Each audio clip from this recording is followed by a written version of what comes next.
নমস্কার বন্ধুরা, সুস্বাগত সুস্মিতা ব্লগস চ্যানেলে স্বাগত সবাইকে।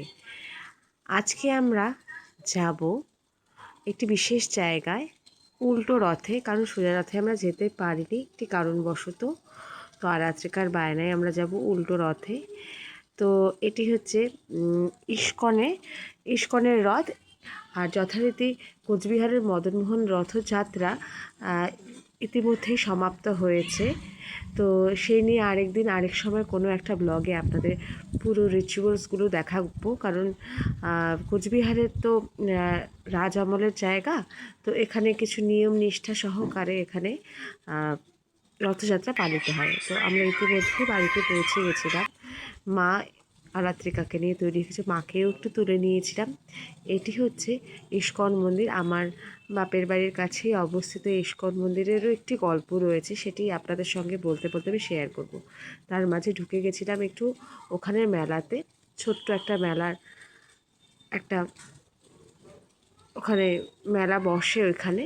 তো সেই মেলাতেই আমরা ঢুকছিলাম। আর আরাত্রিকার ভীষণ বায়না, দেখুন কিছু কিছু ঝাঁপও খুলিনি, আমরা বিকেল দিকে গেছিলাম বলে, কারণ এই টাইমটাতে রথটা আসে বলে। তো আমরা এই টাইমেই গেছিলাম, বেরিয়ে পড়েছিলাম। তো আমরা ইতিমধ্যে একটু তাড়াতাড়িই গিয়েছিলাম যাতে রথের দড়িটা টানতে পারি বলে।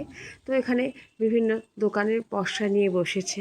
তো আরাত্রিকা দেখে তো অভিভূত, এবং আরাত্রিকা বিভিন্ন জিনিসের বায়না করছে। দেখুন ঢুকে পড়েছে একটি দোকানে, কী সব নিচ্ছে, এগুলো ও গুছিয়ে এগুলো নেবে, ভীষণ বায়না ওর। তো তা আমরাও দোকানগুলিতে গেছিলাম। আর দেখুন আকাশটি ভীষণ ঝলমলে, কি সুন্দর হয়ে রয়েছে। তো ইতিমধ্যে আপনাদের সেই রথের দর্শনটি করাবো, সাথে থাকবেন, পাশে থাকবেন। আরও কোনো সময় অন্য একটি ব্লগ নিয়ে আপনাদের সঙ্গে উপস্থিত হব।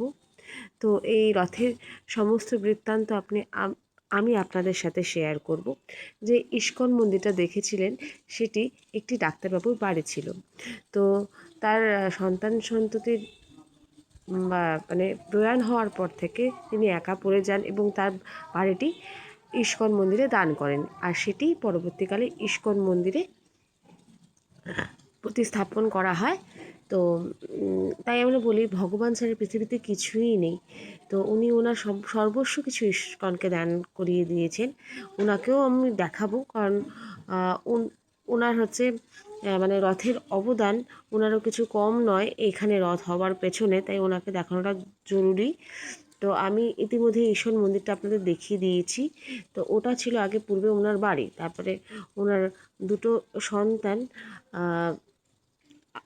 মারা যাওয়ার পর উনি পুরোই বাড়িটি ইস্কনকে দান করে দেন এবং পরবর্তীকালে সেখানে মন্দির গড়ে ওঠে।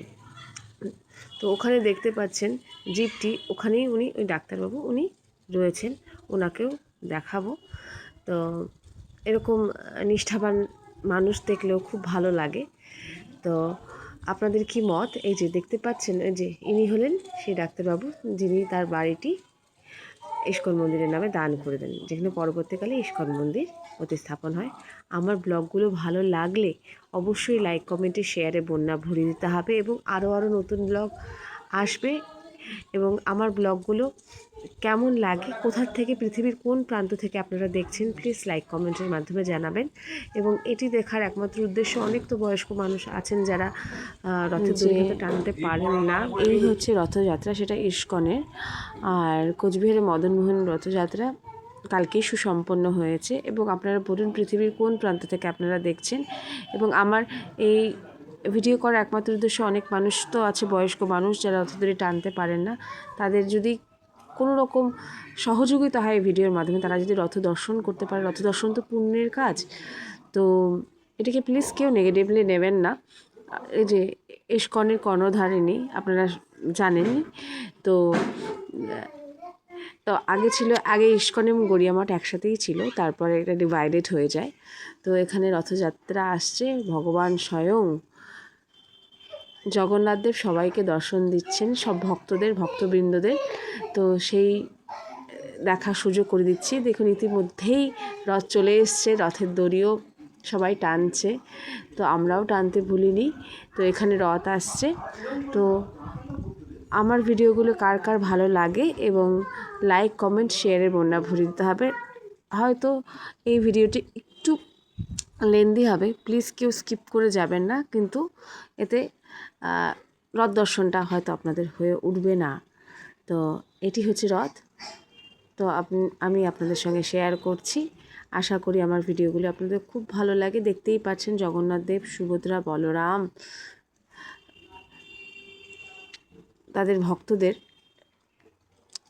ভগবান তার ভক্তদের দর্শন দিচ্ছেন।